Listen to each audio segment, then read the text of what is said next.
और आपको सीधे ले चलते हैं सुप्रियो भट्टाचार्य की प्रेस कॉन्फ्रेंस में। केंद्रीय महासचिव जेएमएम के आगे टीएससी को लेकर जो विवाद शुरू हुआ या टीएससी को लेकर जो बैठक एक होने जा रही उसको क्या उसमें क्या कुछ होगा, वो संबोधित कर रहे हैं मीडिया को। किस वेदना से अभी गुजर रहे हैं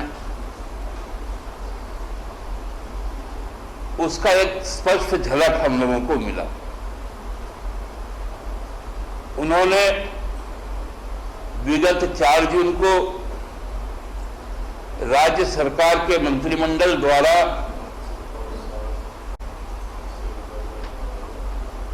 माननीय राज्यपाल महोदया के स्वीकृति से जो टीएससी नियमावली 2021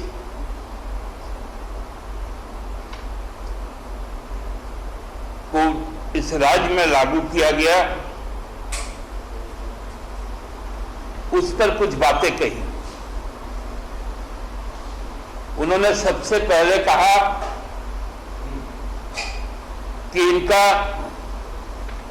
जो अध्यक्ष है वो मुख्यमंत्री को होना चाहिए। बहुत अच्छी बात कही, क्योंकि अभी के जो वर्तमान टीएससी है उसके अध्यक्ष भी माननीय मुख्यमंत्री हैं। उन्होंने कहा आदिवासी होनी चाहिए। उस वक्त भूल गए कि हेमंत सोरेन जी शायद आदिवासी नहीं है, लेकिन बाद में मालूम चला कि हेमंत सोरेन जी भी आदिवासी हैं। तब उनको उनके माथे में जो डर सता रहा था, कहा कि नहीं, बिना मुख्यमंत्री का भी आदिवासी होना चाहिए, क्योंकि उनको मालूम था कि पिछले 5 वर्षों में टीएससी के अध्यक्ष उन्हीं के अभी के जो पार्टी करते हैं, खुद को बोलते हैं, वो इसके अध्यक्ष थे जो गैर आदिवासी थे।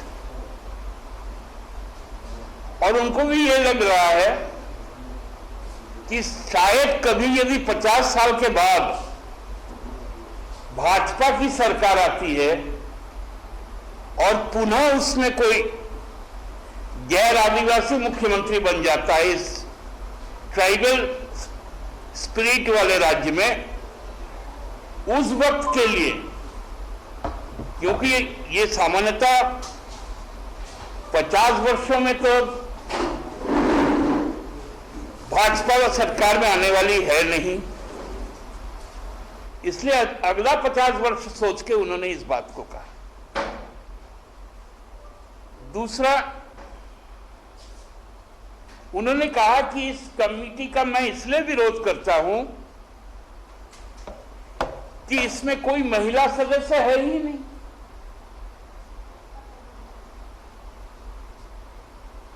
बाबूलाल जी आपको बहुत श्रद्धा करते थे। आदरणीय गुरु जी के ज्येष्ठ पुत्र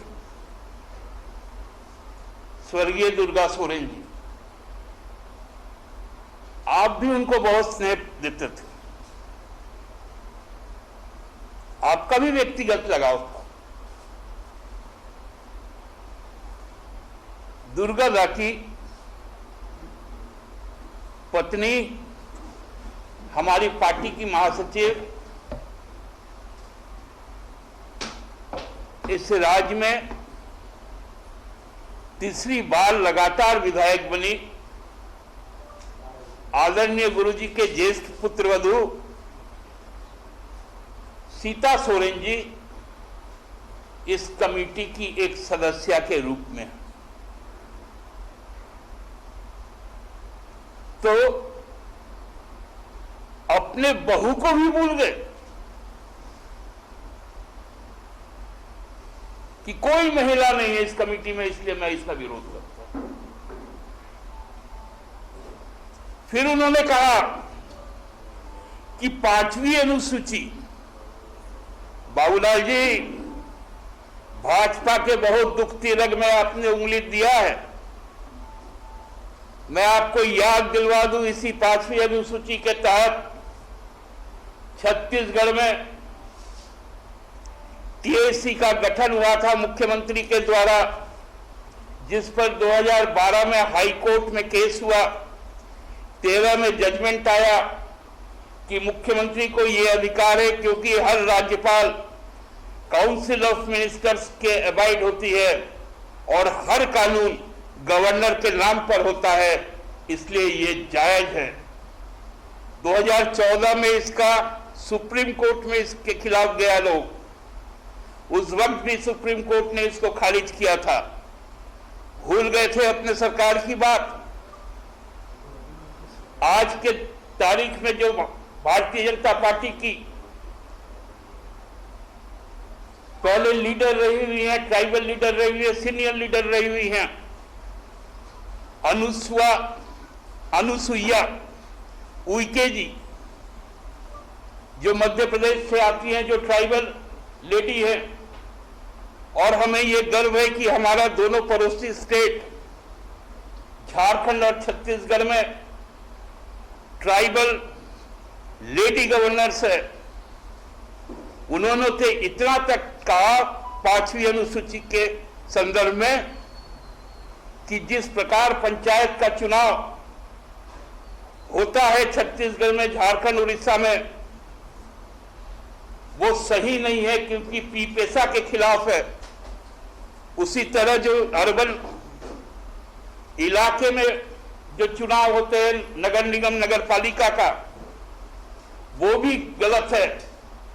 वहां पर भी मेसा होना चाहिए, म्यूनिसिपल एक्सटेंशन शेड्यूल एक्ट। ये मैंने नहीं कहा, ये छत्तीसगढ़ की गवर्नर श्रीमती अनुसुईया उइके जी ने कही, जो नेशनल ट्राइबल कमीशन की चेयरपर्सन रही हुई है, मध्य प्रदेश में मंत्री रही हुई है, मध्य प्रदेश के छिंदवाड़ा इलाके से आती।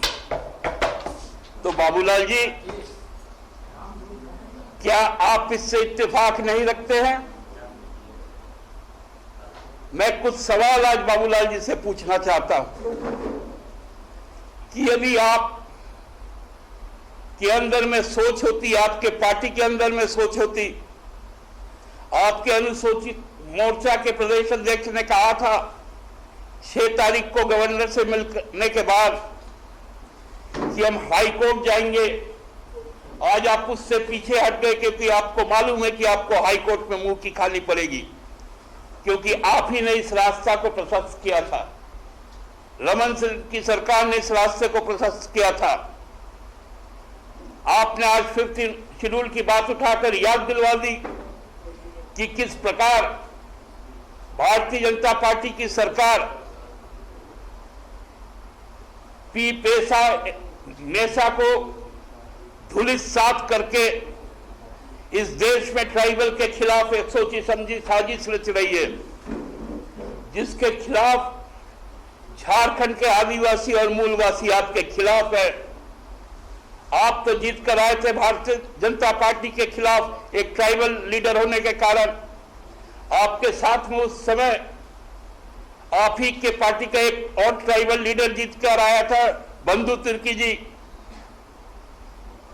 भारतीय जनता पार्टी ने भी अपना आधार खोया, मात्र 2 उनको ट्राइबल सीट मिला था। और आज आप ट्राइबल हित की बात करते हैं,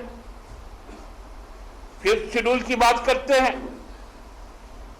हम लोग तो आमंत्रित करना चाहते हैं आपको 5th शेड्यूल पर। आप छोड़ दीजिए हमारे ट्राइबल लीडर्स को।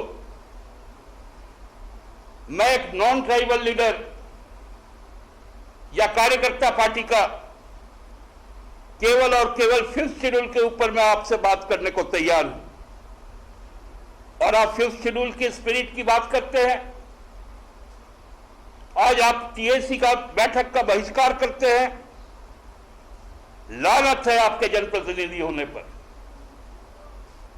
हम लोग धिक्कार पेश करते हैं आपके प्रथम मुख्यमंत्री काल को, कि जब आपने प्रथम मुख्यमंत्री होते हुए जिस स्पिरिट के साथ बिहार का विभाजन होकर यहां पर राज्य बना था, आपने प्रथम कैबिनेट में बिहार के कार्य नियमावली को आत्मसात किया था।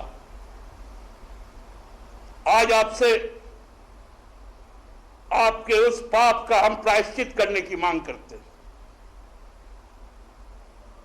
आपको समझ में नहीं आता आप क्या बोलते हैं और किस प्रकार की भाषा बोलते हैं, किन तथ्यों के साथ बात करते हैं। ऐसा उम्मीद किसी ने किया था कि आज जब टीएससी के गठन के पश्चात कुछ नीतिगत बातों पर आप जानते होंगे कि आज ही के दिन सीआईआई का ट्राइबल मीट भी हुआ।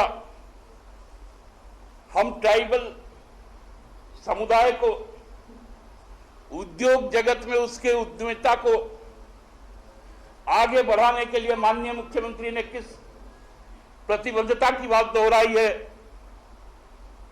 वो बातों को छोड़कर उस बातों से आप ध्यान हटाने के लिए आपने टीएससी का बैठक का बहिष्कार किया।